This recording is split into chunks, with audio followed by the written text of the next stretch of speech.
Paige Alexander, directrice générale de la Fondation Carter, a été la première à être reçue ce matin par le chef de la diplomatie tchadienne. Poignée de main, échanges cordiaux. L'entretien a duré une dizaine de minutes.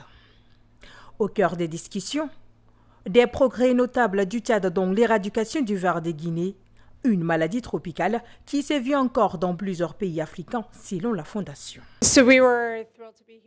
Nous sommes ici avant tout pour féliciter le Tchad pour les efforts remarquables déployés en vue de l'éradication du ver de Guinée. Les chiffres sont parlants. Le nombre de cas a considérablement diminué dans le pays et nous sommes désormais très proches de l'éradication totale.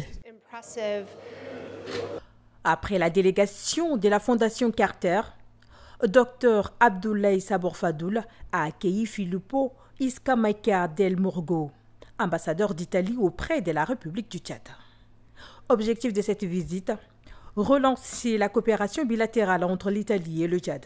Nous sommes un pays qui a beaucoup d'intérêt pour le Tchad et nous avons des projets de coopération en cours. Le Tchad, pour nous, c'est un pays prioritaire pour notre coopération. Nous avons des projets qui totalisent 18 millions d'euros, qui sont déjà en place au tout début, exactement quelques mois après la décision d'inclure le Tchad parmi les pays prioritaires. Et nous voulons cependant aller beaucoup plus en avant. C'est dans une atmosphère empreinte de convivialité et de satisfaction que les deux délégations ont pris congé du ministre des Affaires étrangères. C'est un atelier de réflexion qui vise 3 objectifs majeurs. D'abord, apporter une contribution féconde à la problématique de la protection du bâtiment routier national. Ensuite, obtenir l'adhésion et la contribution des principaux acteurs du secteur aux textes réglementaires portant organisation et fonctionnement des stations de pochage fixes et des brigades mobiles de contrôle des charges. Et enfin, sensibiliser les parties présentes sur les procédures et les nécessités d'obtenir les agréments communautaires pour le transport inter-État des marchandises dans la zone CEMAC. Ils examineront le projet de texte portant organisation et fonctionnement des stations de paysage et des brigades mobiles proposées pour être enrichis et requérir ainsi leur adhésion avant sa transmission à la hiérarchie pour toutes fins utiles. De même, notre hiérarchie nous a mandaté de saisir cette occasion pour faire passer un message aux représentants des transporteurs présents, d'où le couplage de l'atelier à l'activité de sensibilisation de ces derniers sur les procédures d'obtention des agréments CEMAC. Tout en déplorant la dégradation accélérée des couches revêtues des voies bitumées, due en grande partie à la surcharge des camions et à la méconnaissance des textes réglementaires, le ministère des Transports souligne que cet atelier contribuera drastiquement au changement de comportement des acteurs du secteur.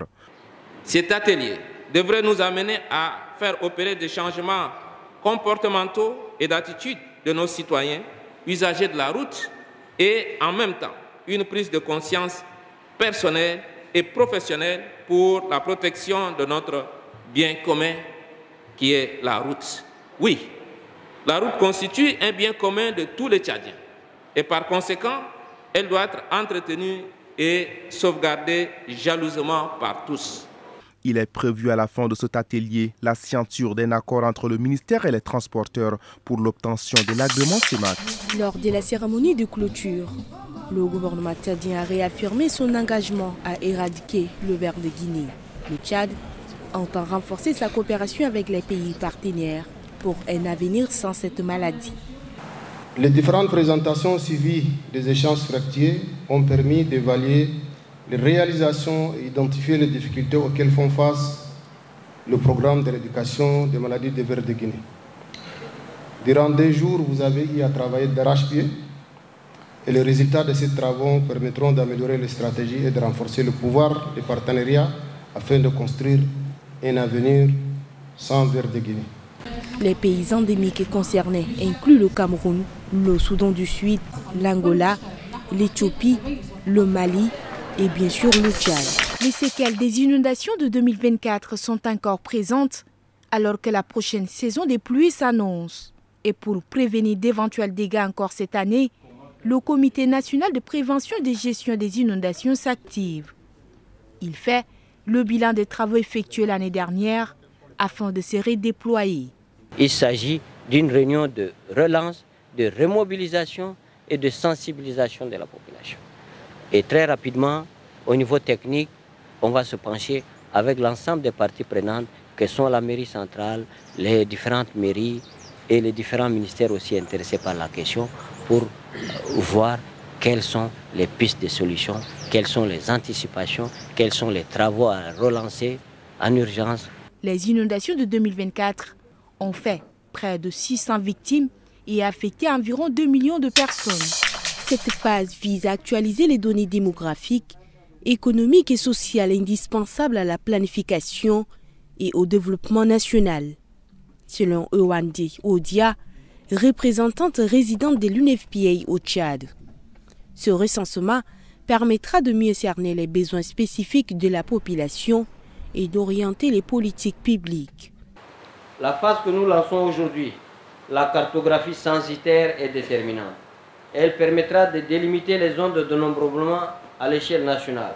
C'est une étape technique et essentielle qui est essentielle et qui conditionne la qualité globale du recensement. J'en appelle à la mobilisation de tous, autorités administratives, élus locaux, leaders communautaires, afin de faciliter l'action des équipes sur le terrain. La Banque mondiale a réitéré son engagement à accompagner le Tchad dans sa lutte contre l'extrême pauvreté et sa quête de prospérité partagée. La Banque mondiale soutient actuellement le renforcement du système statistique national du Tchad avec un financement de 105 millions de dollars. Ce financement permet la poursuite et la consolidation des acquis d'un appui précédent au système statistique national du Tchad d'un montant de 12 millions de dollars durant la période 2017-2022.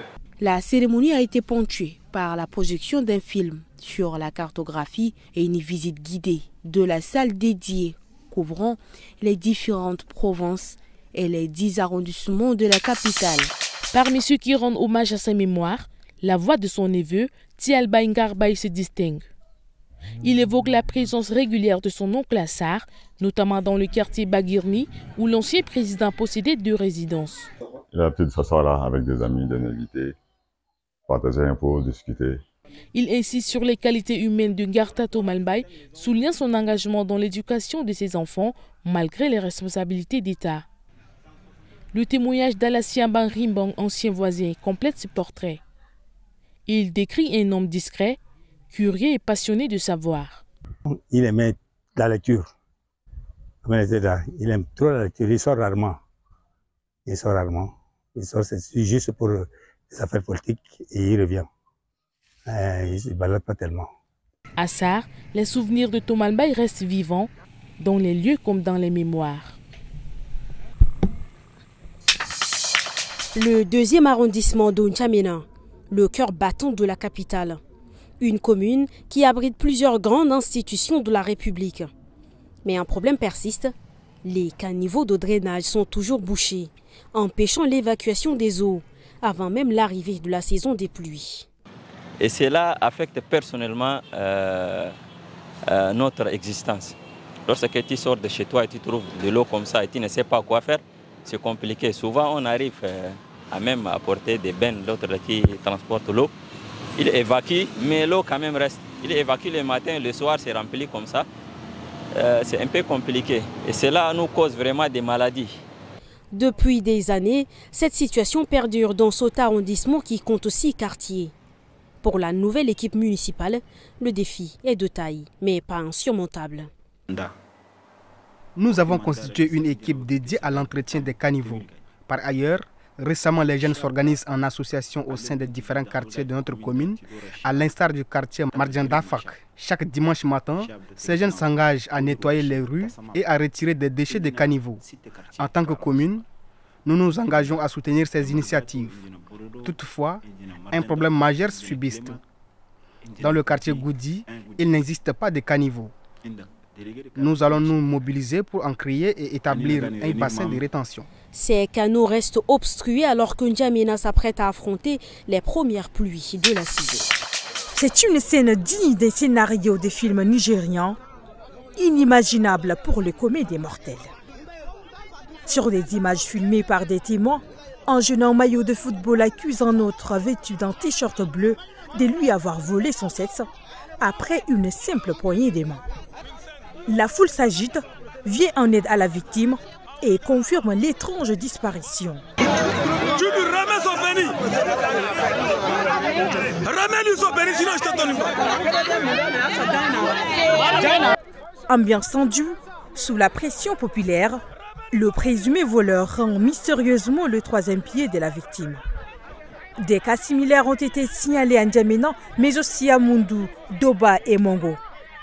Pour se protéger de ce qui relevait du mythe, jusqu'à la diffusion de ces vidéos sur les réseaux sociaux, les jeunes glissent désormais un morceau de charbon dans leur poche. Des coups de pelle, une dernière prière récitée en sa mémoire, et le maréchal B est inhumé ici au cimetière de l'Amadi.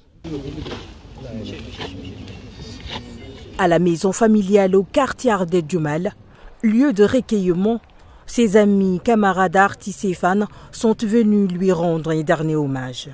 On a perdu un homme et un baobab de la musique tchadienne. Et voilà, vous voyez, c'est une triste nouvelle pour tout le monde. Ses musiciens, ses frères, tous ceux qui sont là. Vraiment, c'est une triste nouvelle pour tout le monde. Baï, c'est un grand frère, un grand formateur. C'est grâce à lui qu'aujourd'hui je suis un chanteur. C'est lui qui m'a appris à chanter. Donc je lui rends vraiment un grand hommage en fait. J'ai dit c'est aujourd'hui que j'ai ressenti ce